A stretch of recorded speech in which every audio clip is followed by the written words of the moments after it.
Mixed Martial Arts Point of View podcast may not be suitable for all audiences. Viewer and listener discretion is advised.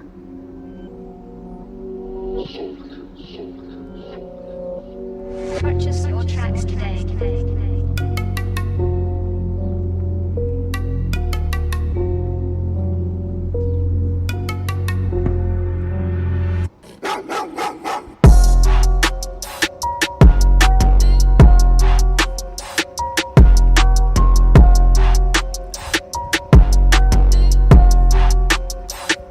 Live from a place of absolute optimism where hopefully no more unforeseen circumstances will hinder the forward movement of UFC 249, This is the latest episode of MMA POV podcast. Please feel free to follow us on the following social media platforms: Facebook at Wrestling POV Podcast and on Instagram and Twitter at MMA POV Podcast. Joining me is a gentleman that I've known since our days at the Delaware State University. He has a wealth of experience in both broadcast and print journalism. He is also a playwright, and truthfully, he personally is one of the most politically savvy people that I know. Ladies and gentlemen, my co-host, my friend, and my brother, Mr. Deonte Hardy. Say hi to the people, Deonte. Hey, man, MMA POV podcast. I'm here, man. Let's talk combat sports. All right, without further ado, let's get into it. But before we actually get into the game in itself, I got to ask you, first of all, how's your week been? Hey, the quarantine is getting to me, bro. I can't even front. Not being able to interact with people on a daily basis.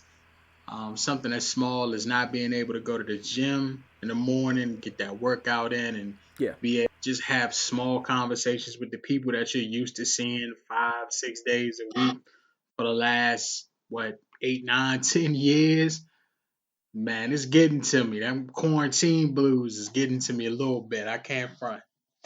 Make no mistake about it, I definitely can relate. It's tough being limited to, the confines of your four walls, your home, or, the place where you rest your head at night. But, we got to do whatever we can to get this thing behind us. But it is not easy, but I'm just, trying to adjust in a way that says as long as myself, my household, my family, my spouse, my wife, and my loved ones have everything that they need and their essentials, then I'm okay. But make no mistake about it, we got to get this behind us. We absolutely have to. Absolutely. All right, sacrifice for the greater good, man. Yeah, there it is. Sacrifice for the greater good. That's what matters more than anything. Absolutely. Another question I gotta ask you: how did you actually get into mixed martial arts? So MMA or mixed martial arts, or as I knew it at the time, in the that really early 90s, UFC fighting is what they called it. Yeah. I remember because I would see it advertised as pay-per-views. And it wasn't boxing, because I'm a huge boxing fan. It wasn't boxing. It was a different type of fighting that engaged hands and feet, wrestling, grappling, pretty much everything, right? So it's all-out combat in a octagon-shaped ring. So initially, it came on my radar as this just like extremely brutal sport. I mean, it was like people breaking limbs, and that was like considered, just par for the course. Like somebody get an arm broke, it was just like, man, next time he'll know what to do so he don't get his arm broke. So it was like really extremely brutal, and it really didn't appeal to me at that point because the brutality I felt like was just unnecessary. But it wasn't just that though. It also was happening or was coming into the public sphere as far as my recollection, at a time when boxing, especially heavyweight boxing, still had some very good matchups. I mean, you had Evander Holyfield, you had Mike Tyson, you had Lennox Lewis, you had the Klitschko's on their rise, fairly young fighters on their rise. You had a lot of good young heavyweights. Michael Moore, George Foreman coming back into the ring, Riddick Bowe, even, someone like Hasim Rahman. So you had a pretty active and good heavyweight division of boxing. So At that time, for me, boxing was my thing, and UFC fighting was kind of like this thing on my peripheral. So I was aware of it, but I wasn't really I wouldn't say I was a fan at that point in time, right? Because it was so brutal. Yeah. What really kind of made me more interested into it was in later in the 90s. I don't remember the exact year, but later in the 90s when Michael Westbrook was uh, cut or let go from Washington. Yes. And he was one of those guys as a wide receiver. He was like a prototype type guy, right? He was huge, fast, great hands, came from a good program in Colorado. So it was just like this guy was supposed to be the prototype, and everybody had kind of hung their hopes on him, like we tend to do when we get a big draft recruit here in Washington. It comes to the football team, right? So when he had the fight with Stephen Davis, I'm not sure if it was right after that or soon after that where he was released. Then upon his release, he went somewhere else. And then shortly after that, he said he's not even going to deal with football anymore. He's going to go to MMA, UFC fighting. Mm-hmm. So then I was like, okay, well, let me look more into this because I was a fan of Michael Westbrook. So that's when it started to come on my radar a little more. And even at that point, I'll be very honest, I wasn't a huge MMA fan. It was more of so if it was on and I could catch it, then I would watch it. But what really turned me into a fan of the sport was the domination of John Bones Jones. I had heard of him through friends who were MMA fans, but I had never seen him fight before. I can't recall which fight I saw him fight in, but it was on a pay-per-view bout. And he was so dominant. I'm like, nobody can beat this dude. I mean, look at his height, look at his range, look at his skill. No one's going to beat him. It looked easy for him. Whereas on that same card, I saw other fights which were a lot more intense, a lot more bloody, a lot more wrestling, grappling, ground, a lot more strikes. And I realized that it takes a lot of skill for a guy to stand up in front of another guy and be so good that the other person just has no chance of mounting an effective offense against that person. So in that way, it reminded me a lot of watching some of the great boxers that I like. Floyd Mayweather. Yeah. You can get in the ring with Floyd Mayweather and you may think you have a chance. You may think he doesn't hit very hard. You may think he runs. You may think he's too defensive. But every boxer, no matter how great they were, when they got in the ring with him, they found out fighting him was a lot different than actually watching him fight someone else. He's so good and so dominant that whatever you think you're going to do, whatever you think is going to be effective against him, you find out pretty quickly you were daydreaming. And so seeing that type of dominance from John Jones really turned me into a more of a consistent MMA fan. I'm still not that as informed a fan as you are, of course, but I enjoy watching John Jones. I enjoyed the bout between the two women recently. I don't even recall their names, but you're speaking of Joanna Jędrzejczyk and Zhang Weili for the UFC strawweight championship. Absolute Incredible battle. I mean, when I watched it, it reminded me of something like Gotti Ward yes. or Corrales versus Mayweather or Riddick Bowe versus Holy. I mean, this is like two people who are so determined to not lose a fight that they will risk death and put it all out there for the sport, for the enjoyments of the fans, and just to win that bout. And so, I mean, it's violent, it's brutal, but it's also, as a combat sport fan, a beautiful thing to witness, no doubt about it. Awesome. Well, thank you, sir, for your insight as to how you were compelled to watch the sport of mixed martial arts. Those are definitely some examples of what could draw any fan into the sport who may not even have a knowledge of it at all. At least you went in having a knowledge of the sport. But such moments as Jones in his absolute heyday / dominance and that Zhang Weili Jędrzejczyk fight, no question, can pull novice and convert them into actual fans of the fight game, excuse me.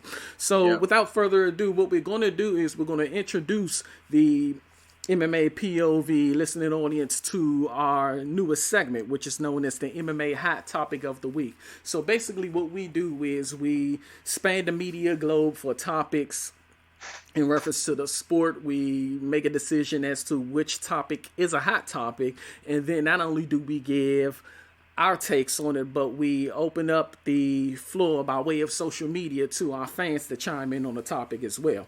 And our debut hot topic of the week revolves around UFC men's bantamweight contender Petr Yan, who is disgusted, in a sense, with the direction of the bantamweight division.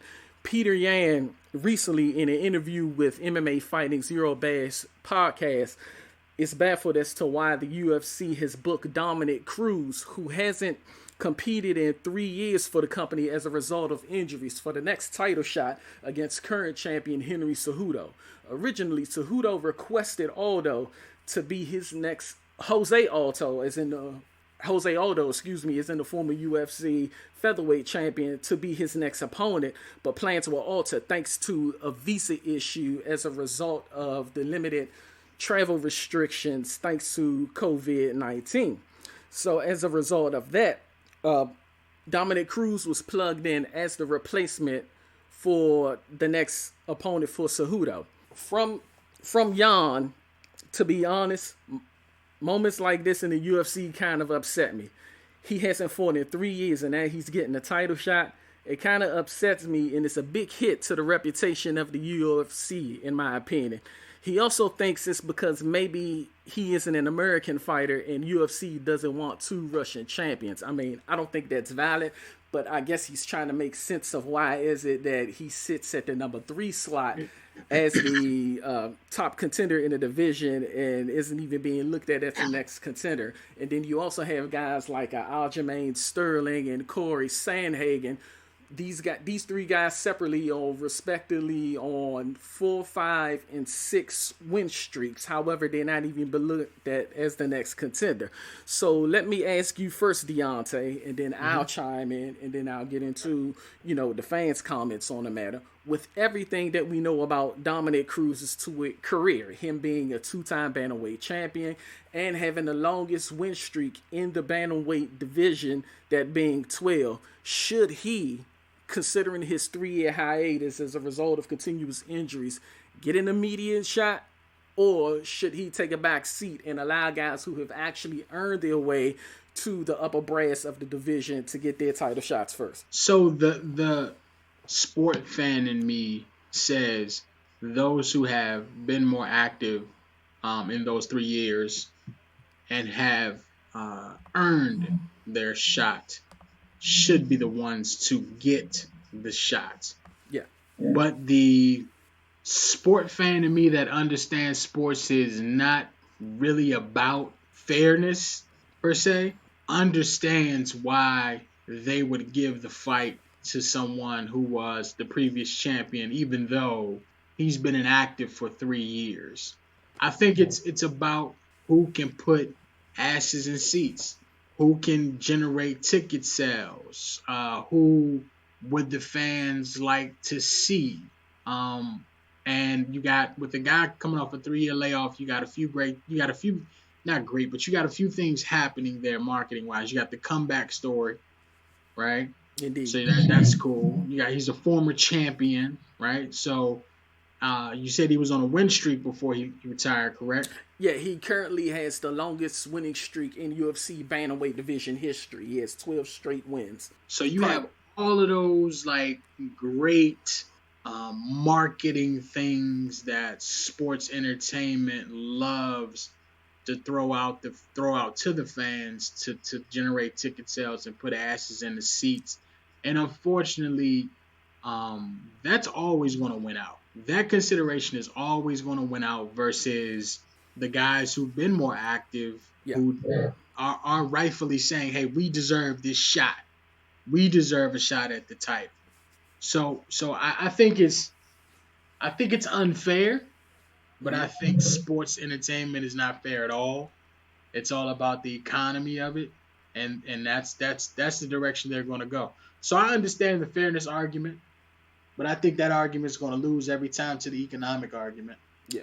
And just to add an additional caveat to what you mentioned, because you pretty much covered my thought process going into it, you gotta look at it from UFC perspective too. Look at where they are right now. Right now they're in a situation where operations had to, in a sense, be put on the hold as a result of COVID-19, and they're doing any and everything they can to come back with a bang. And one thing that will help them come back with a bang, barring any unforeseen circumstances to once again put action on hold, is putting together a star-studded card. And while Dominick Cruz may not be a star that is at the level of, say, a Conor McGregor, but he is a big enough star that will, as you say, put the asses in the seats and get the pay-per-view buy rates and get people to tune in, because, again, he has the longest winning streak in the division's history.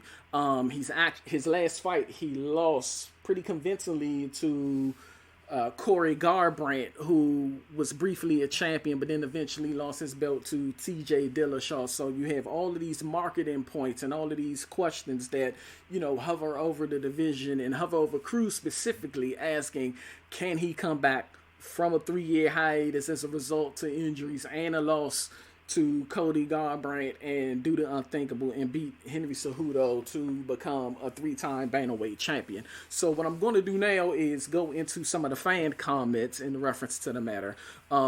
Danny Hodgson chimed in and asked, why do people trying to make everything about race these days? The last time I checked, Aljamain Sterling, a contender that I mentioned earlier, is an American, and he's also a top contender, and he isn't getting his shot either. Hodgson would also go on to say that he says that the UFC doesn't want 2 Russian champions, but he expletive up there as to, given that there are already 2 Russian champions, that being Khabib Nurmagomedov and Valentina Shevchenko. So then there's a Mr. Jake Hearns who chimed in to say, Russian isn't a race, it's a nationality, and he laughs. So then Nicholas Winter goes on to say, because they need something to complain about and assume that race is the easiest for people to get behind. UFC is all about the money now, not about the fighter who actually earns his shot and work his way to the top of the division. Prime example, Conor McGregor, how he could just go away, come back, get shots at the title. Then there is a Mr. Jeffrey Hoffman who chimes in to say, people always trying to play the victim. So Randall Lapion chimes in to say, I don't see him being a victim of race or nationality. I just think he's a victim of being overlooked and missing title shots because Cejudo wants to build his name off of has-beens. And that's actually another knock in reference to this discussion, because as of late, Cejudo has called out the likes of Uriah Faber, Dominick Cruz, Jose Aldo, guys who dominated in a previous era, but have kind of, taken a downward spiral and are trying to find their way by, going from the featherweight division into the bantamweight division. So many people are looking at Cejudo as a guy that is, trying to cherry pick fights to, build his legacy. And so another gentleman, unfortunately, his name is listed in Arabic, but he chimed in to say that Jan didn't pull the race card, but he actually pulled the nationality card, which is true, because, again, this isn't about race. But, Jan is just trying to find out why, at this point, fighters who are actually working their way up the card are not getting the recognition that they deserve and getting the title, shots that they deserve. So that will conclude our debut of the MMA hot topic of the week. Now we're going to move forward into our Grand and Pound section session. So just to give you all a reminder, Grand and Pound is basically our news segment where we touch on some of the hottest topics in MMA news and, give our thoughts on them. The first entrant, unfortunately, is a bit of a troublesome one. It revolves around UFC Hall of Famer and 2-division champion BJ Penn. I think it's safe to say right now he has officially reached a crossroad in his career. And I say that because in a recent interview, he found himself at a place of confusion, and he's being barraged with a bunch of questions about his future by saying there's so many people telling me to fight again. And usually when BJ discusses fighting, he's always ready to go. But in his recent interview, there's a sense of uncertainty. And I say that because he's gone from being one of the most dominant figures in UFC history, winning both the welterweight and lightweight championships, and being one of only 7 fighters to become a champion in 2 divisions, to being a fighter who currently sits on a 9-fight non-winning streak. And the last time he actually experienced the win was November 2010 at UFC 123.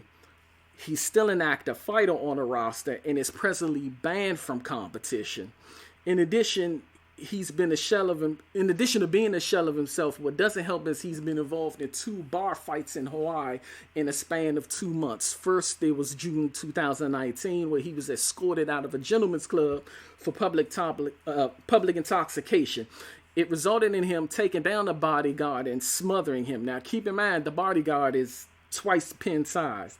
The second incident was a 2-for-1 situation where he had 2 altercations with another bar patron, and while there are conflicting reports as to which of the 2 took place, one incident saw Penn getting knocked out by the fellow patron, and then the other incident saw Penn getting that gentleman into a ground and pound position and pretty much rendering the guy defenseless until the incident was broken up. So in his recent interview, Penn said, I guess when you have something to prove, that's when you could fight at your best.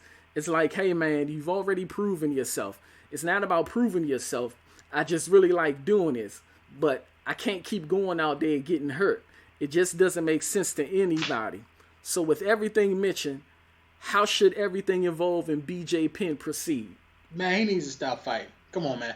Listen, if you are a fighter and you lose 9 straight times, yeah, I don't know of any bigger of an indicator that you need to retire. I'll give you a story. So, I was a huge Roy Jones Jr. fan. Perfect. Well, I still am. I'm a big Roy Jones Jr. fan. I thought he was one of the best. When I saw him get beat by Glenn Johnson, I said, okay, it's like Roy, what are you doing, man? Listen, Glenn Johnson, who I'm not saying Glenn Johnson is a bum. If there's any Glenn Johnson fans listening, right? I'm not saying he was a bum. I'm not saying he was a tomato. I'm not saying any of that. Glenn Johnson was a decent fighter. Yeah. But Glenn Johnson had no speed. Roy Jones Jr. was known for his speed and his reflexes and his ability to avoid punishment.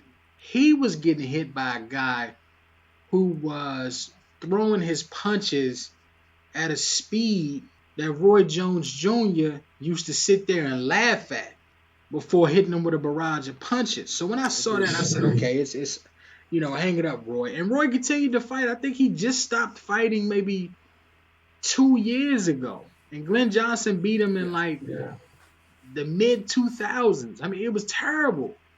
So I think what you have with BJ Penn is a little bit of that same thing. You know how they always say Father Time is undefeated?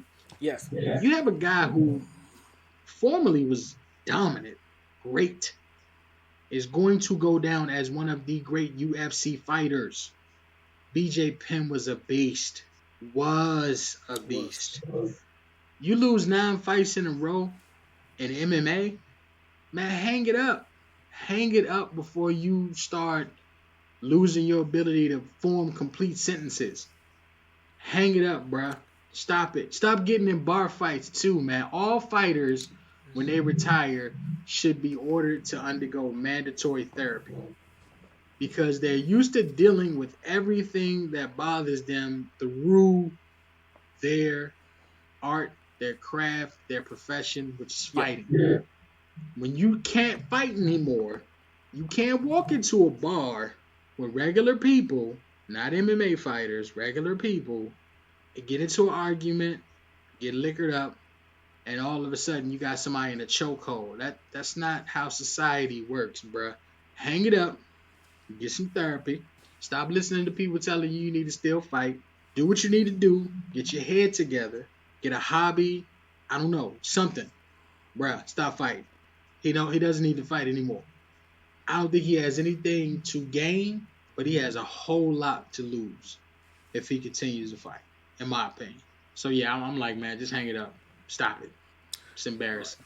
So I had to chuckle because of the Glenn Johnson reference, and if I had to find a, I guess, UFC equivalent to Glenn Johnson in which BJ Penn fought, I would have to say Dennis Seaver. Now, just as my co-host said, this is not a knock or this is not any type of disrespect towards Dennis Seaver for the Dennis Seaver fans that are listening. But when it comes to absolute skill set and versatility, don't get me wrong, Dennis Seaver has arguably the best spinning back kick that the sport has ever seen. But in terms of actual skill set, grappling, striking, ground and pound, submissions, Dennis Seaver cannot hold a candle to a focus in his prime BJ Penn. He just cannot. So, it's hard to consume BJ Penn losing to a Dennis Seaver, especially when he's had more versatile fighters on his resume, such as a Clay Guida, a Yair Rodriguez, a Frankie Edgar, Rory McDonald, Matt Hughes. I could go on and on as to fighters on BJ's resume that are more versatile than Dennis Seaver. When I caught wind of this story, the one area that I couldn't help but focus on is the fact that UFC retains BJ Penn as an active fighter. However, Dana White has made the decision to ban him from fighting. And I know a lot of people will look at this and wonder, why continue to maintain Penn on your roster if you're banning him from fighting?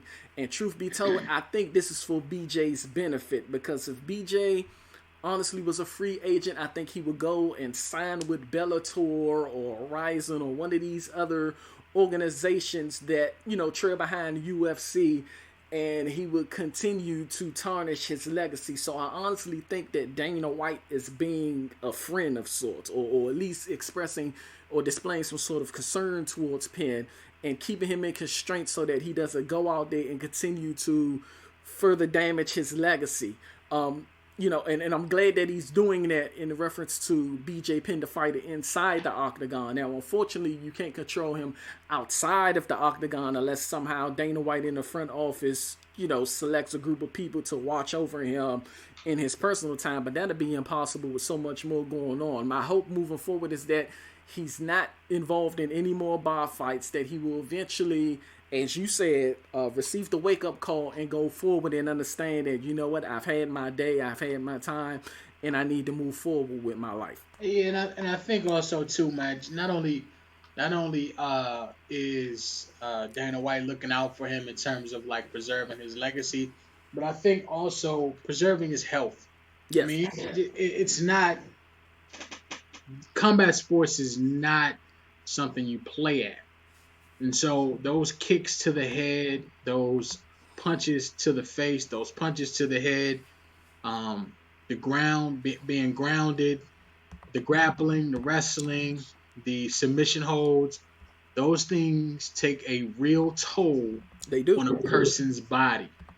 And if you have lost 9 fights in a row, you've had a significant layoff, obviously something is unbalanced because you're now getting in bar fights, then you need to be held out. You need to be saved from yourself is what I'm saying.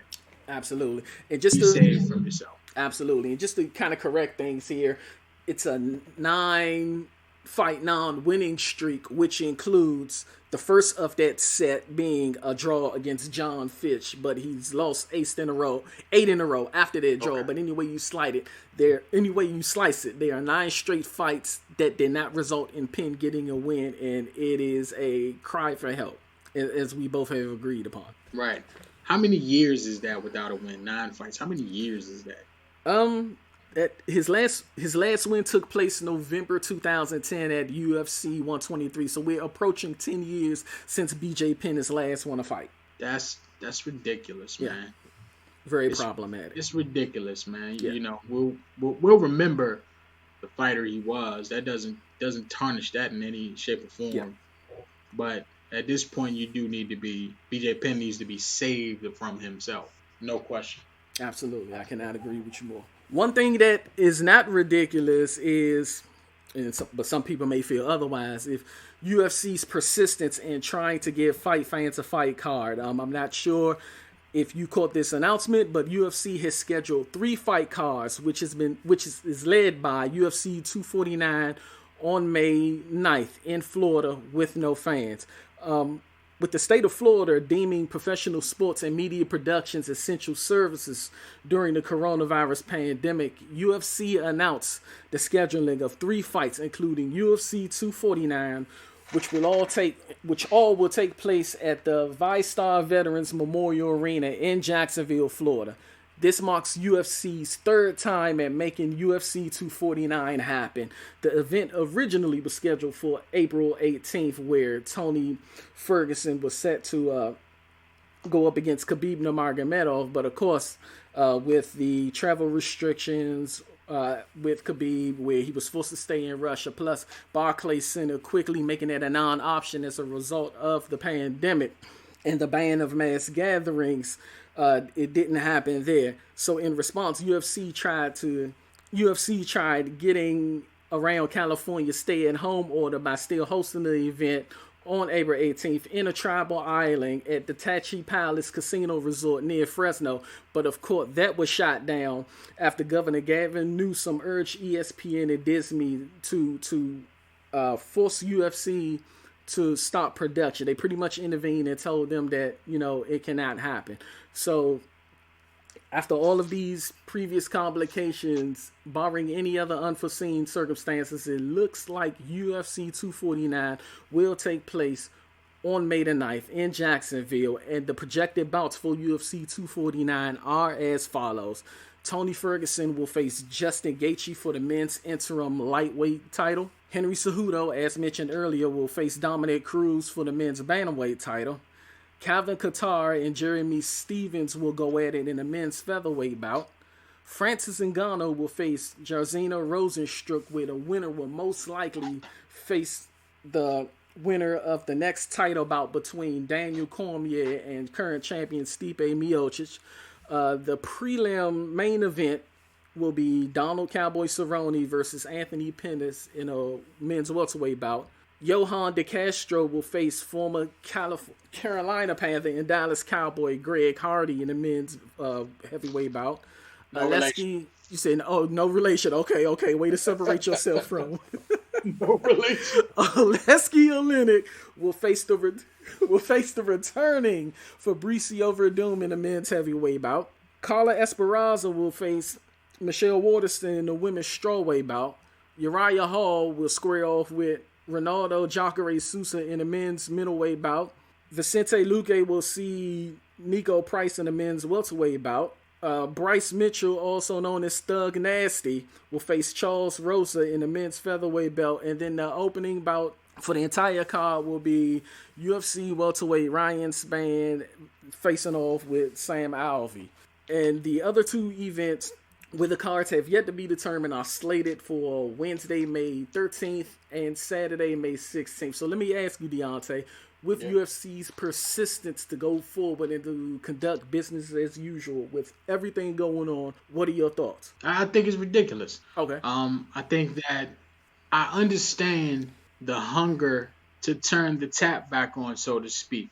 So I understand that they want to get revenue generated once again. I understand that they don't want the general public to go too long without their combat sport fix.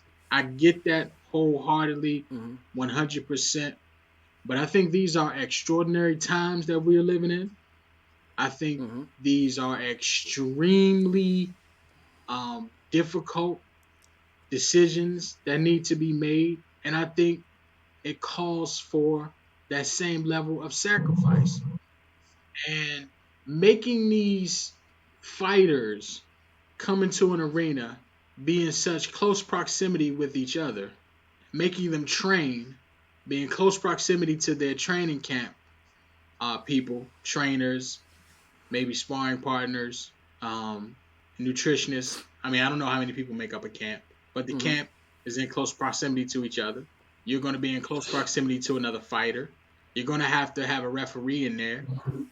You're going to have individuals announcing the fight.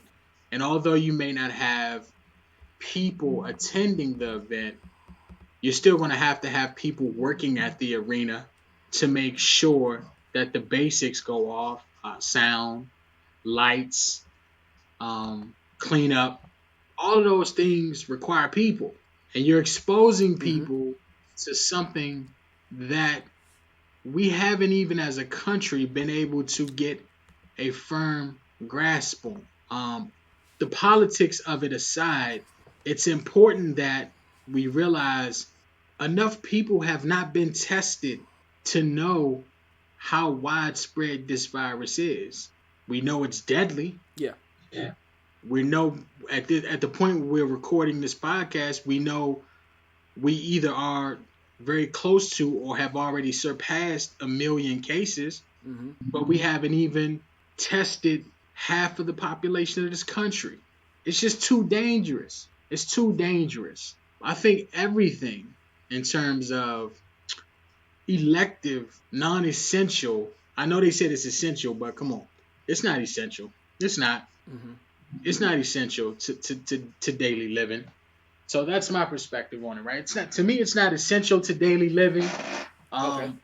Whether or not a bout goes off as a UFC fan, as an MMA fan, as a combat sports fan, whether or not a bout happens does not impair your ability to wake up tomorrow, is my point, is my larger point. So understood.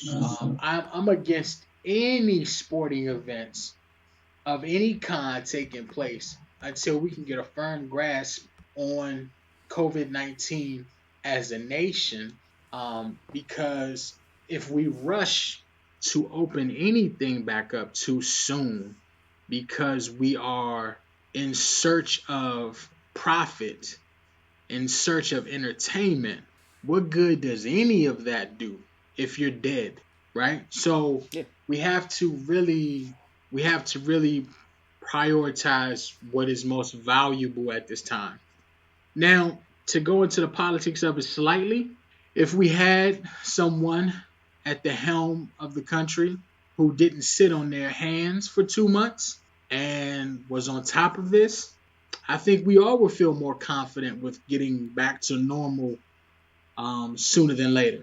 But I personally don't know anybody who has any faith or confidence in Trump as the leader of this country to say, okay, we're all good. We can reopen. Let's go back to normal. We can do things like we did things prior to shutdown. So that's my take on it. Understood. And it's funny that you mentioned it because I'm going to get into a couple of things here. There was actually a UFC fighter who actually reported testing positive for COVID-19. Story came from MMA Junkie's Dave Doyle. Lyman Good is the first active UFC fighter to disclose COVID-19 diagnosis, and he details his ordeal. In a recent interview with ESPN MMA's Ariel Helwani, former Bellator welterweight champion, former Bellator welterweight champion and current UFC welterweight Lyman Good noticed weakness and shortness of breathing after a sparring session. So he and his girlfriend Eleanor Bolger soon after went to get tested, and a few days later they learned that they both were positive. After proper quarantine, both Good and his girlfriend Bolger are completely cured of the virus. It was also learned that one of Good's coaches, whose name remains anonymous, during the aforementioned sparring session, had also contracted the virus. Since then, he has recovered. And when I heard that story, it made me, go back to Governor Newsom and Disney as to if, they will double down on their position for UFC to temporarily halt operations until we know for certain it's absolutely safe to go forward and conduct business as usual. So far, we haven't heard any doubling down on that stance as of yet, and it looks like the event will take place. On the flip side, I do get there is concern and that, you have to be careful. But for me, I'm thinking in reference to one, trying to provide an alternative for people that are going through and, resources are limited and people are trying to find some sort of solace from the agony and the pain that comes with this pandemic. But even greater than that, my heart goes out to the fighters because unfortunately on a roster of over 600 fighters, not every fighter is getting the compensation that a Conor McGregor or a John Jones or a Daniel Cormier does. And so they rely on, the $20,000, $30,000 or $40,000 payouts per fight, to get them through. Now, does that open up another can of worms in reference to, UFC eventually upping the pay for fighters on the roster? Absolutely it does. But right now, my heart goes out to them and, they are looking for some sort of compensation to help get them through these troubling and trying times. So no question, it is definitely a complicated situation, and I'm actually for fights going on if indeed UFC and these arenas that host these fights, as well as USADA, can ensure the safest practices possible in doing any and everything possible to not, further extend the movement and the perpetuation of this disease, which leads me to the next discussion matter in our Ground and Pound segment. In reference to drug testing, fighters for upcoming events, the United States Anti-Doping Agency, also known as USADA, plans to do everything possible to continue testing, but specifics at the moment have not been released.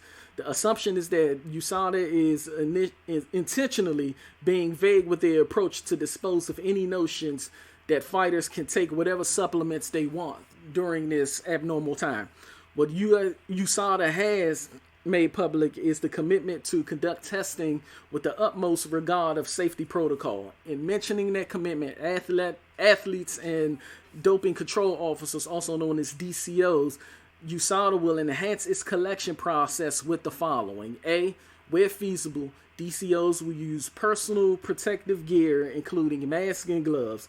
DCO will also have hand sanitizer for use during the processing of samples. Please keep in mind that many communities have a shortage of these materials that are needed by the healthcare system. B, as always, we ask that both athletes and DCOs wash their hands before testing occurs.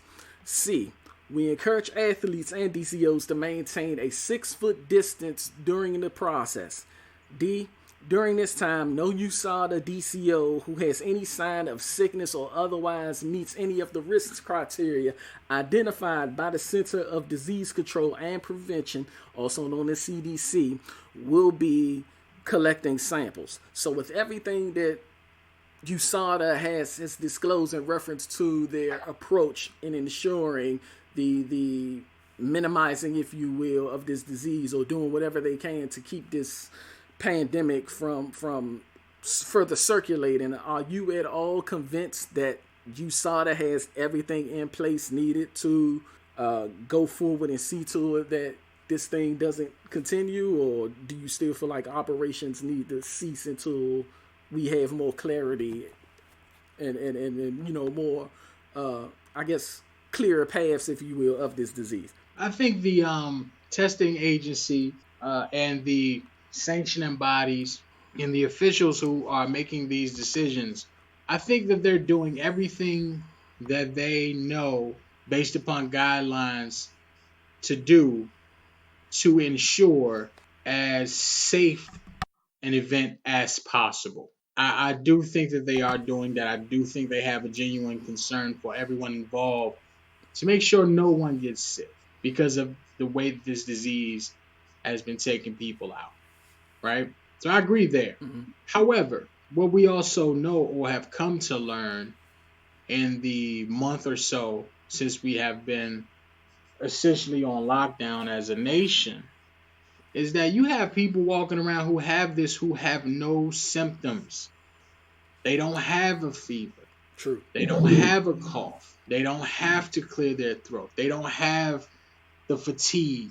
They don't have the things that would make someone say, oh man, you're sick. You need to go get tested to make sure you don't have this particular virus, right? They don't have those things. They're walking around with it and they don't even know that they have it. But in the meantime, just because they don't know that they do not have it doesn't mean that they're not able to spread it to other people. So that's my general concern remains the same. You can take as many precautions as you want. You can follow the guidelines and the directives, but if you're walking around with it and you don't know that you have it and you're not tested for it, it doesn't prevent you from spreading it to someone else. I mean, we have to remember that even within the athletic community, you just talked about a fighter who has it, Yep. who essentially passed it along to his girlfriend, probably passed it along to his trainer as well. Well, we also have to remember a certain player on the Utah Jazz, when he was asked about it in a press conference, he made jokes about it. He made light of it.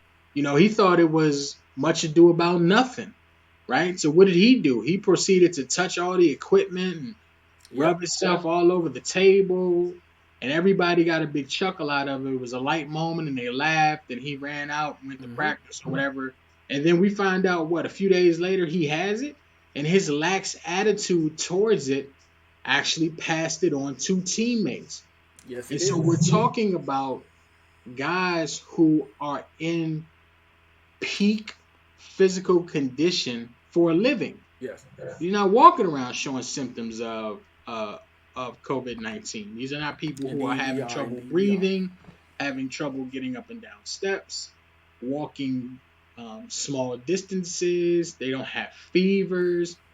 They're not showing the symptoms or the signs that said that they have COVID-19. So, again, I think you can follow all regulations and you can follow all precautionary measures, but this disease is just too deadly. No question about it. And my hope moving forward is that, with UFC taking I guess being risky, if you will, and, being persistent and giving us events, my hope and prayer moving forward that it all does go over without a hitch, and that every precautionary measure that is in place, will result in fights taking place without anyone contracting this disease. But make no mistake about it, it is risky. One organization that is not taking any chances is UFC's lead competitor, Bellator. So MMA Mania Steve Wan has confirmed that Bellator 244, which featured the main event of the rematch of Michael Chandler and Ben Henderson on June 6th, has been postponed due to the coronavirus. In response to the pandemic that is COVID-19, Bellator MMA has decided to postpone Bellator 244, which featured the co-main event headliners of Mike Chandler and Benson Henderson 2, and a featherweight semifinal tournament bout between Darian Caldwell and AJ McKee.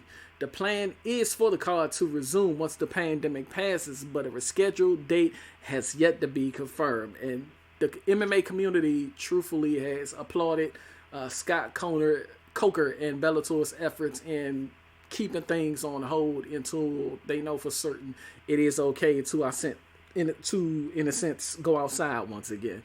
So hats off to Bellator for, I guess, not even taking any risk and playing it safe. Again, it is commendable for UFC to go forward, but it's risky at the same time, and you just can't overlook that. And hopefully nobody comes down with anything. Hopefully it's a smooth event. Everybody gets out of there safe and healthy. Cannot agree with you more. All right, ladies and gentlemen, what we're going to do is we're going to take a quick pause, and then we're going to come back and try to lighten the mood a little bit. We're going to introduce some more segments to you, which will include the MMA POV Vault, the MMA POV pay-per-view points game, and this week in MMA history, and then we're going to close out the show. We will be back after this brief break. Once again, this is Mixed Martial Arts Point of View Podcast. Hey, this is your Olympic hero, Kurt Angle. Listen to the Wrestling POV podcast. Oh, it's true. It's damn true. Ladies and gentlemen, once again, we do thank you for joining us for this edition of Mixed Martial Arts Point of View Podcast. Once again, we can be found on social media. On Facebook, search for Wrestling POV Podcast. And on Twitter and Instagram, look for us at MMA POV Podcast. As I mentioned before we went into the break, we have some new segments to bring your way. So the first segment which we're bringing to you will be the Mixed Martial Arts Point of View Vault. And so the Vault basically is a segment where we take fights that have occurred thus far and we enter them as Fight of the Year candidates. And I know we haven't had many cards since this pandemic has hit us, but there were some fights that took place in the year of 2020 that I would like to enter into the Vault. So without further ado, unless my co-host has anything to interject with, I'm going to go ahead and go over my list of entrants. First, UFC 246, Andre Touchy-Feely versus Super Sadiq Yusuf. By the way, Super Sadiq is a native of the DMV. He attended Bladensburg High School. I thought I would, give the DC area a little plug there. But Touchy-Feely his real name? Say that again. Is Touchy-Feely his real name? That Touchy is his nickname. That's his nickname. Yeah. It doesn't, ring a tone of intimidation in the fight world. But he's well respected. He's known in the fight world as a respectable fighter. But yeah, the name Touchy-Feely, little disturbing. But hey, that's what he runs with. You better be able to fight if your name is Touchy-Feely. Absolutely. So a welterweight clash within the divisional ranking implications exceeded its preliminary bout billing. While Yusuf was the better striker, outstriking Feely 90-56, had more control time on the ground and even attempted a Kimura arm lock to secure the win by way of submission. Feely secured 4 takedowns during the bout, 3 in the first round and 1 in the second round, which he inexplicably wasn't credited for. Yusuf was awarded the win by way of unanimous decision, but with the numerous takedowns from Feely, I feel like both things balanced out and it should have resulted in a draw or at least a split decision. Any way you slice it, I would love for these two to run it back. My second entrant is UFC Fight Night, Paul the Irish Dragon Felder versus Dan the Hangman Hooker. A New Zealand-based slugfest between two top 10 lightweights with championship aspirations, Felder and the hometown hero Hooker. What gave Hooker the edge in this slugfest was his ability to outstrike Felder 133-19 and the takedown of Felder at the very end of the final round. Third is involves a fighter that we mentioned earlier. Actually, the fighter that, compelled you to watch mixed martial arts, Deonte, is UFC 246, John Bones Jones versus Dominick Reyes. And of course, I want you to chime in on this. John Jones has been in some close fights throughout his career. However, Reyes is the only fighter that can stake claim to knocking Jones down with a single strike, outstriking him, winning 3 of the 5 rounds in the striking department, and having him in retreat mode on quite a few occasions throughout the fight. What I think kept ring announcer Bruce Buffer from shouting "and new" during his announcement of the decision was that Reyes felt some fatigue and kind of coasted in the championship rounds, which allowed for Jones to then turn things around and put a string on hold on those final rounds by way of strikes and 2 takedowns, which ultimately convinced the judges that Jones should have retained his title. What did you think of this fight, Deonte? I think Jones I agree with your take, but Hmm. I could also see somebody else saying Jones lost Yeah. because it wasn't a dominant fight, right? It Right. wasn't a signature Bones Jones performance. I felt like going into the scorecards, you got that little queasiness in your stomach, like, I don't know. Yeah. We might could see him fall. We might could see that loss hit him tonight. But he pulled it off. He is a champion. He is tough. He is hard to defeat, and I think he did do enough to pull a win out. But I think that I'm not used to seeing him do enough to pull a win out. I'm used to seeing him just outright dominate, right? So I'm not upset at anybody who had him losing the fight. I'm not upset at anybody who had him losing the fight, even though I had him winning the fight. So I could see it both. I could actually see it both ways. I really can, and that's that to me that means there needs to be a second fight. Yeah.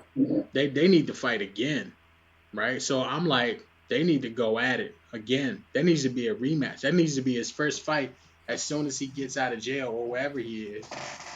That needs to be his next fight because dude can't stay out of trouble, man. He is tripping. But Yeah, he really is. Unfortunately, Jones cannot stay out of trouble. He gets in his own way, and my hope is that he actually has a wake up call and get over himself and get out of his own way before it's too late, and then some penalties come his way, in which he can't, just shrug off or just view as a slap on the wrist. Some greater penalties could come his way. I think another thing that needs to be done when I look at this fight, I think there has to be unified rules and regulations as it relates to what counts more in a fight that goes to the judge's scorecard or goes to the decision, because unfortunately, rules and regulations as to what counts more between strikes and takedowns for, say, the Texas State Athletic Commission differ from that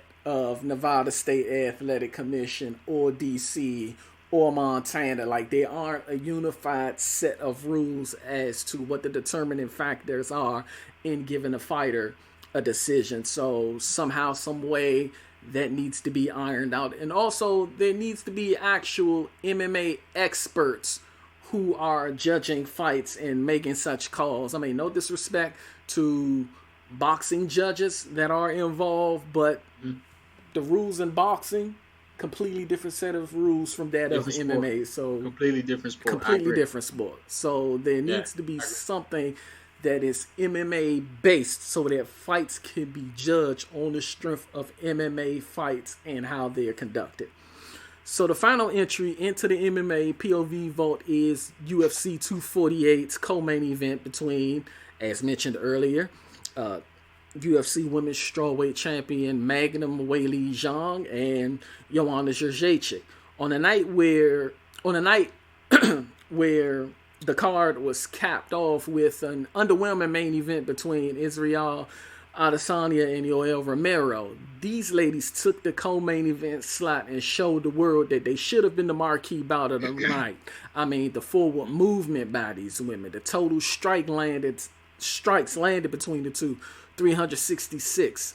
The power that Zhang packed in her punches, the volume of strikes that Jędrzejczyk threw, the overall grit that these two displayed. You name it, this fight has worn it in place in history as not only the best women's championship fight, but one of the best fights in championship history.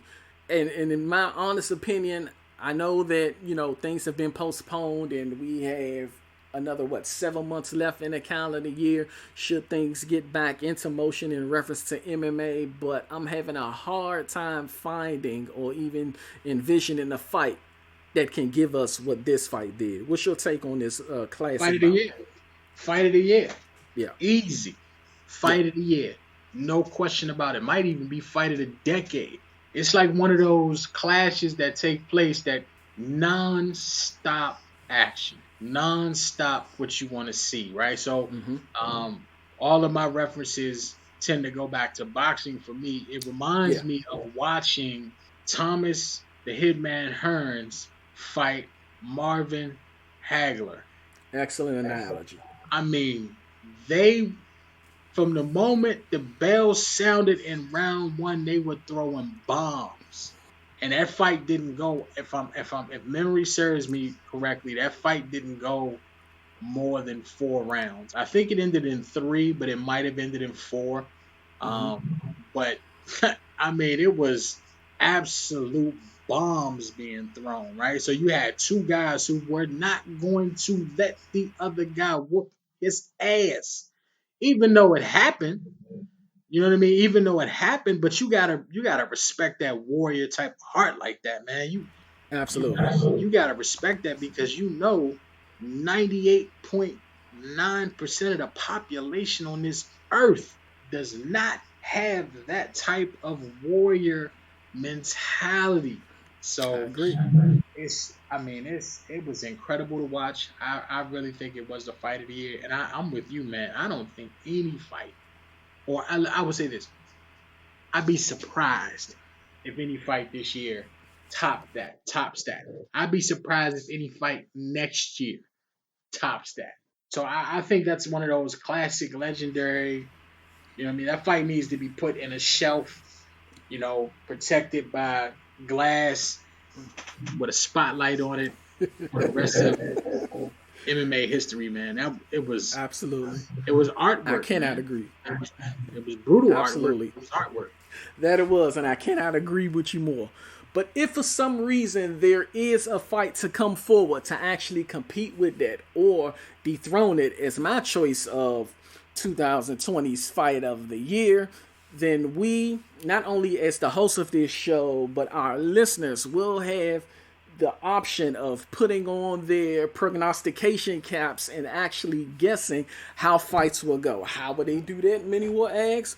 Well, MMA POV Podcast is proud to introduce our MMA POV pay-per-view points game. So just to give you all an idea, our pay-per-view points game will give you, the fans, as well as us, the host of the show, the opportunity to pick fights. So basically what we're going to do is we're going to look at the entire fight card, and on the show prior to the actual event, we're going to select the fighters, we're going to select the methods in which they win the fight, the round in which they win the fight, and then there's even a bonus section. So please allow me to go into it, read you the rules as to how it go, and then we'll eventually post the rules on our social media pages so you can have a visual as to how this whole thing plays out. Deonte, would you be interested in such a thing moving forward? Hey man, let's get it, man. Let's do it. All right, first and foremost, once a month, MMA POV will feature a pay-per-view points game that will allow our staff and our fans/followers to predict prelim and main card pay-per-view fights. A points game will not be played during non-pay-per-view cards which air on ESPN or ESPN Plus. Keep in mind, this will only be for pay-per-view cards only. For each fight, players must guess the winner, the round, and the method of victory. Example, Conor McGregor, second round knockout.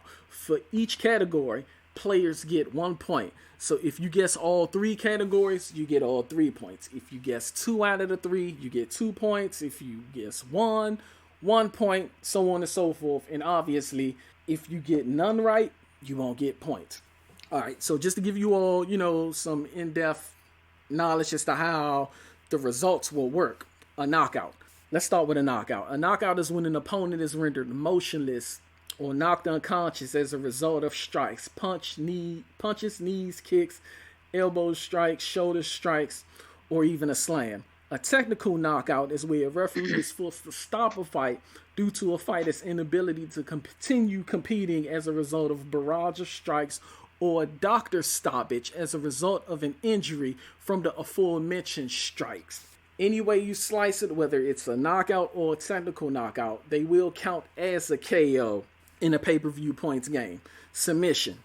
When an opponent is locked in a submission and is either forced to verbally or physically tapped out or is choked unconscious and unable to respond to the referee's commands. Decisions. When the fight concludes without a finish and is left to the judges to render a verdict, whether it's a split decision where the two judges score the fight for one fighter and one judge scores it for another, a majority decision where the two judges score the fight in favor of one fighter and the third judge scores it a draw, or a unanimous decision where all three judges score in favor of one fighter.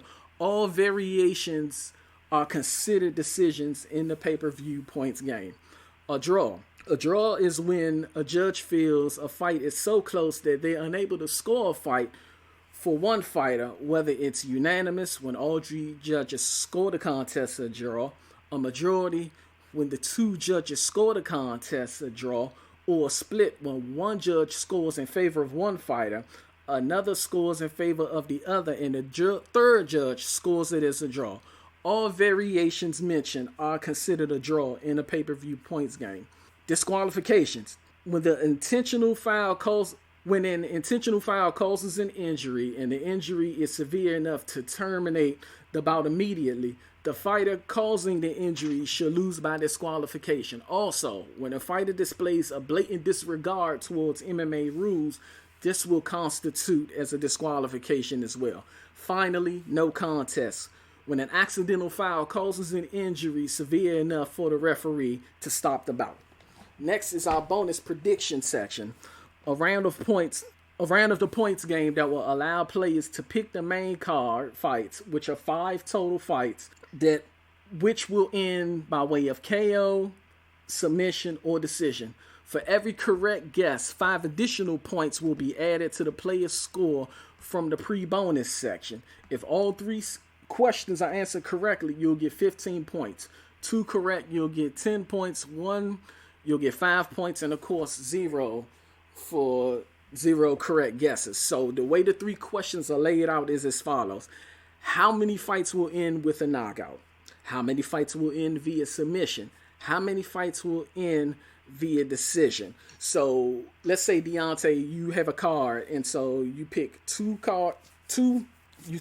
of the main card fights to end by way of knockout, 2 by way of submission, and 1 by way of decision. If you get all of those correct, you're getting 15 points. Or if you say 0 in by way of knockout, 5 in by way of decision, 0 in by way of decision, in by way of submission, then you'll get 15 points because you guessed correctly how all 5 fights on the main card will go.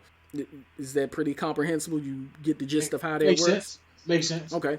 Finally, at the conclusion of each pay-per-view, scores of all contestants will be tallied for final results and will be announced on the post-pay-per-view episode of MMA POV, along with a listing of the rankings, which will be posted on the MMA POV social media platforms. Whoever has the highest score at the beginning of the MMA POV calendar year, which is April, that winner will receive a prize yet to be determined. So based on everything that I laid out with this pay-per-view points game, how do you feel about it? Yeah, I think it's an excellent opportunity for fans of the podcast to interact with the podcast, and also to get some good prizes, man. Sweet. Absolutely. So with that being said, ladies and gentlemen, please make yourselves available come pay-per-view time so that you too can participate and make yourselves eligible for the prize, which as I said earlier, will be determined. So please make sure that you follow us on Facebook at Wrestling POV Podcast, as well as Instagram and Twitter at MMA POV Podcast, so that you can be eligible to play our game and put yourself in position to claim the role of being the best MMA prognosticator in existence. All right, so now we're going to move forward into this week in MMA history. And basically what we're doing is we're taking a look back at some fights that have taken place this past week, some memorable moments, and just kind of, reflecting on them a little bit. And also it'll probably prompt those who haven't followed the sport long to, go take a look back and try to search these fights and watch them for themselves just to see, how they generated the excitement that we have expressed towards them, and fights can be searched by way of YouTube as well as ESPN Plus, where basically you'll see more of the modern updated UFC fights since the ESPN UFC relationship came to fruition back in 2019. And then there is UFC Fight Pass, which has the most extensive UFC library in existence. I mean, if you want to go back to UFC 1, you can see that. If you want to see the UFC 100, you can see that. If you want to go back a little further to UFC 50, you pretty much get the gist of it. If you want the most extensive UFC library, go to UFC Fight Pass. I guess with Bellator, eventually they will have an extensive library available for us to go back and watch fights as well. But let's move forward with this week in MMA history. First, I want to start with April 20th, 2013, UFC on Fox 7.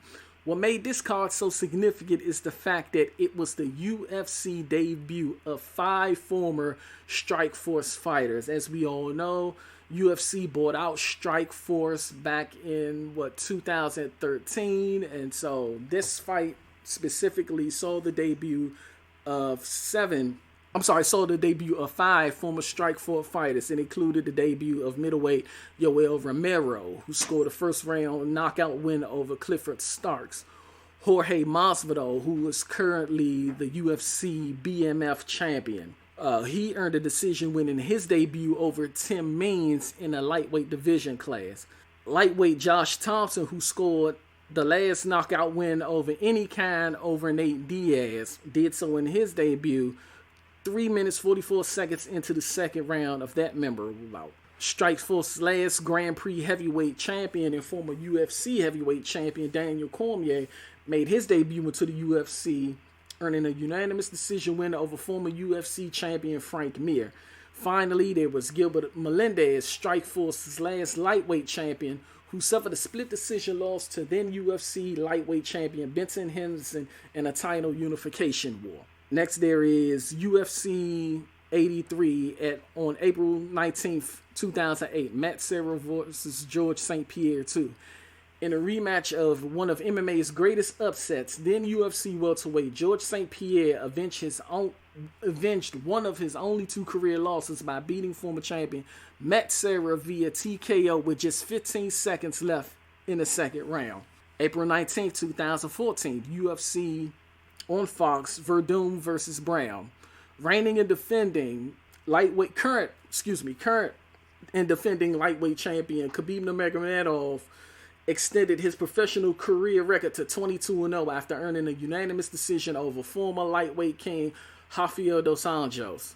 On that same night, the main event, UFC feather heavyweight Fabricio Verdum put on one of the best performances of his career by dominating Travis Brown, who was also Ronda Rousey's husband. What made this fight most memorable was there was a moment in the 5th round where Verdum went to punch Brown, and as Brown countered the punch by blocking it, he broke a finger. So when he went to talk to referee Gary Copeland about it, Verdum then caught him with a right hand, which was deemed controversial in a sense, but the referee didn't stop the action. So he figured to keep going forward. And there's a golden rule in any combat sport that says protect yourself at all times. Of course, Verdum won the decision, but it resulted in him having an altercation with Brown's coach. Why am I forgetting his name? Edmund Taverdian, excuse me. He had an altercation with Edmund Taverdian after the match, which resulted in Verdum push-kicking Taverdian away from him. Now, Deonte, let me ask you this. How would you feel as a fighter if after the fight a coach is approaching you, trying to start a fight with you, and you're thinking, everything is behind you because the fight is over? Man, that's like, I'm trying to think of like some incidents I can remember where coaches or trainers got into the ring and tried to actually like fight the fighter that was going against their guy. What immediately comes to mind is that when Roger Mayweather jumped in the ring and he was going back and forth with Zab Judah, when Zab Judah fought Floyd, that was ridiculous. He's in the middle of the ring telling Zab Judah how he whipped Zab Judah's ass back and forth, et cetera, et cetera. There was another incident, I don't know if you remember, this is a while, where Lou Duva jumped in the ring. He actually jumped in the ring and threw punches. I forget who the fighter was.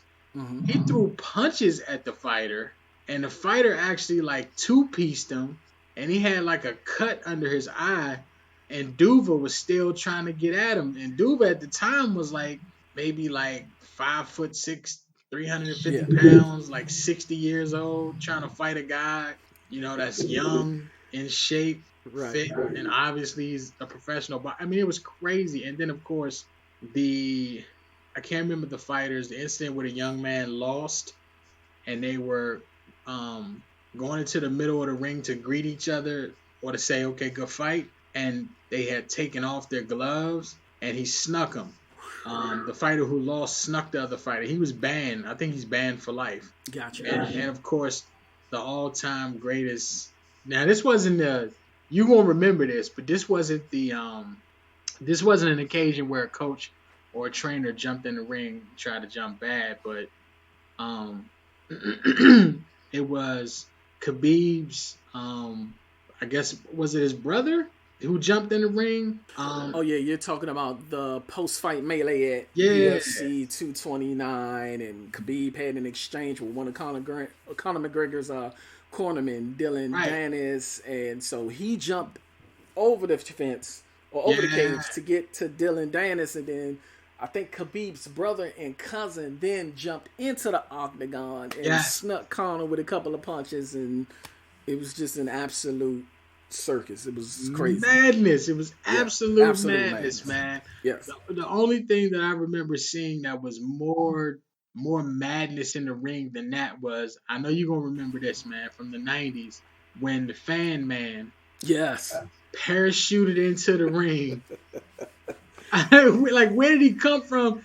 He came from like the top of the, I think they were like, was the arena like, was it a dome or something that had a hole in the dome or something? It was like an opening in the roof or something. And this guy had like a contraption. It looked like, one of those bicycles that you sit down that's low to the ground. Yes.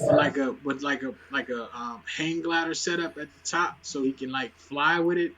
And he just parachuted into the ring out of nowhere. And I think it was Riddick Bowe's camp. His people were like just whooping his ass with walkie-talkies. Yeah, they were.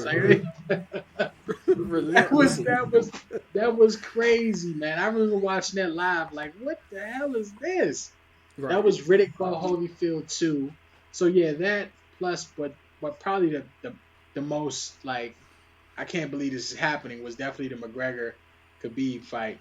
After the fight was over, after McGregor had got his ass whooped, and what happened in the ring after that, and then all the way back to the dressing room. It reminded me of something you would see on WWE or something.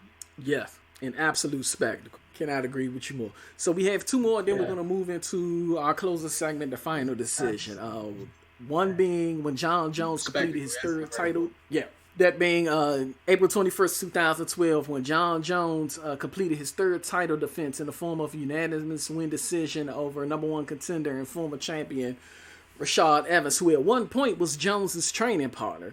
And then WEC, for those of you who haven't been following the sport long, World Extreme Cage Fighting was the breeding ground for any fighter that was in the range of 125 pounds to 170 pounds. This was the absolute go-to promotion for fighters who were under 185 pounds. And when I say there was never a dull moment in WEC, I mean, prime example, the fight in itself that I'm speaking of, Jose Aldo defending his featherweight championship against Uriah Faber. It was a 5-round classic where pretty much Aldo put on a leg kicking clinic against Uriah Faber, and the kicks were so brutal that not only did Uriah Faber almost touch the ground every time he was kicked, but at the conclusion of the fight, Faber's left thigh had swelled up to be twice the size of his right thigh. I mean, if you ever want to take a look at the visual, just pull it up on Google Uriah Faber's leg or Uriah Faber's thigh, and you will actually see the massiveness to which his thigh had swelled up as a result of being on the receiving end of those kicks. So that will conclude this week's. I'm sorry, did you have something to say, Deonte? Yeah, did it look like the you remember the big old like I don't know. It looked like a lump, the big old lump on Hasim Rahman's head when he fought Oh, Holyfield. bigger than that. Remember that? Yeah, I remember that. But if I had to make a comparison to a previous visual, I would say it's right there with mid-transformation of Sherman Klump, for those of you who like the Nutty Professor. That big. I promise you. Please look it up on Google. And you will see it. Yeah, the massiveness of the swelling was just insane. It's unbelievable. It's cartoon. Yeah, the clump leg. Yeah, he definitely had the clump leg. All right, ladies and gentlemen. So now we will move forward into the final segment of the show and close this thing out, which is the final decision. And basically, the final decision is the segment where the hosts of this show go into a topic and we definitively speak our mind on a matter, whether it's MMA related or if it's another issue that is on our mind outside of the cage. So with that said, I'll be a gracious host and open the floor to my co-host Deonte, and then I'll provide my final decision and we'll go ahead and close this thing out. So Deonte, if you please. Absolutely. So for me, what is capturing my attention the most right now that I think encapsulates everything that we are going through is politics. And I'll be brief. Specifically, the importance of whom you vote for. Now, you can vote for whoever you want to vote for. That is a freedom that you are guaranteed here in the United States of America. But I think that one thing that any logical and reasonable person can see as clear as day is that when you select someone to run your country who is neither qualified nor prepared nor competent, then you are literally risking your life. I would implore everyone as we go further into this election season to really sit down, study the issues, how those issues impact your lives, whether it's a local election, whether it's a state election, whether it's a national election. Use your franchise wisely, and most of all, please get involved in the political process. I can't stress enough how it is clear to any logical and reasonable person that 50,000 plus people, as of the time that we're recording this podcast, did not have to die. 1 million, if not a million, close to 1 million at the time we are recording this podcast, did not have to be infected. I think that at this point, on the other side of this, when we come through this, we really have to reevaluate what our values are and what we hold, or we have to evaluate what we hold most important as a nation, because a shutdown didn't have to happen. 26 million people did not have to lose their jobs in a period of 4 weeks. Wow. 50,000 plus people did not have to lose their lives. So, again, I'm not telling anybody how to vote. I'm urging people to be involved in the political process. I'm urging people to vote. I'm urging people to get educated on the issues, local, state, and national. And I'm urging people to understand that being involved in the political process impacts every aspect of our lives, from being able to go to work to being able to view sporting events and being able to be safe and sound in your own community. So it's very important that we also understand that being engaged in the political process through voting is the very least that we can do. I look at voting as taking out the garbage, right? So the garbage has to be taken out once it gets full, and you have to put a new bag in the trash can and start all over. Now, that's the very beginning of the process. It's not the entire process. But now more than ever, for those of us who are logical and reasonable, If you do not realize that this election coming up is life or death, I don't know what else will convince you of that. So that's what's weighing the heaviest on my mind. That's what I'm most focused on, and that's definitely my good word. That is a rather thought-provoking final decision from you, good sir, and it's definitely something that should make us all reconsider how we approach the voting process, especially considering we are in the year of a voting season, if you will. For me, I guess my final decision is a little more celebratory, and I want to celebrate Bellator MMA. And the reason that I want to celebrate Bellator MMA is because a few days ago, they announced that the promotion's most historic events will be showcased on CBS Sports Network, which actually started on last night, April 25th, in a new series called Bellator MMA Recharge. Of this announcement, Bellator's president, CEO, Scott Coker, said that he is excited to have found a new home for Bellator's vast library of programming on CBS Sports Network, some of which has been the biggest cards in the history of MMA. This is indeed a great way to increase Bellator's visibility across additional Viacom CBS platforms while giving fans the opportunity to relive these incredible events. Now, I'm not sure if this library, if you will be as extensive as the aforementioned UFC Fight Pass, but I do feel like this would do great things for Bellator in reference to exposure. I feel like Bellator does offer a quality product. It offers some features that UFC doesn't. A prime example, division tournaments for Grand Prix championships or official championships. And I feel like the one thing that has hindered Bellator since it has become a competitor to UFC is its lack of exposure and lack of marketing. I don't care where you are, you're either going to see or hear some sort of marketing in reference to an upcoming UFC pay-per-view. I feel like Bellator has lacked that for an extensive period of time, and I feel like this, or at least I hope, this newly bonded relationship with CBS and Viacom will afford Bellator the opportunity to have pre-game and pre-fight and post-fight analysis shows that inform people of what's to come and what has transpired. And I think ultimately what that can do is it will, as mentioned by Coker, it will enhance or increase Bellator's visibility and people will have more exposure to it.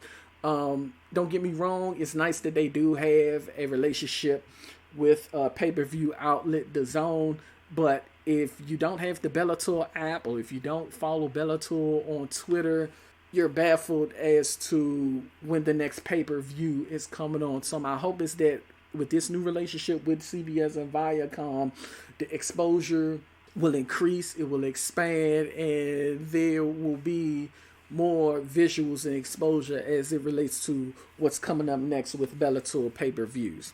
So with that being said, ladies and gentlemen, we do thank you for joining us for this edition of Mixed Martial Arts Point of View Podcast. We can be found on Facebook at Wrestling POV Podcast, on Instagram and Twitter as well at MMA POV.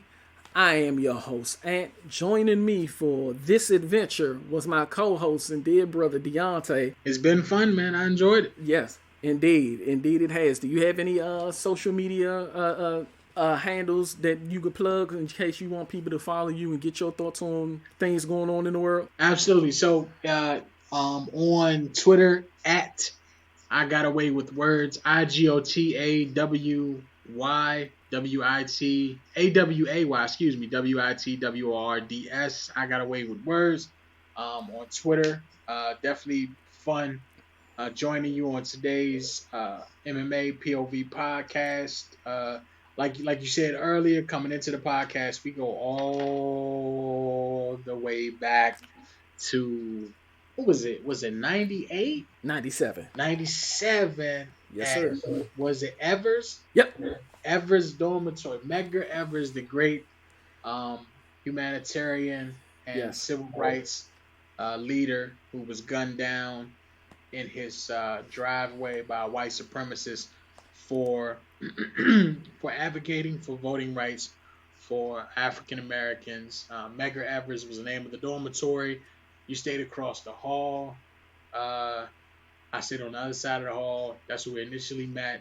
And we still friends. Some odd. We don't need to go into how long it's been, man. We don't need. No need to. Don't need to do that, man. That's I feel like that's just, people don't need to understand how old we are, man. But yeah, DSU, man, good old Delaware State University. Yes, sir. Nothing like it. Yeah, nothing once like again, it, man. Nothing like it at all. Once again, I can be found on Facebook at Antoine Hoffman and on Instagram and Twitter at The Liberated. Thank you, ladies and gentlemen, once again for joining us. We implore that you all please be safe, be wise, and most of all, may God continue to smile upon each and every one of us. Take care.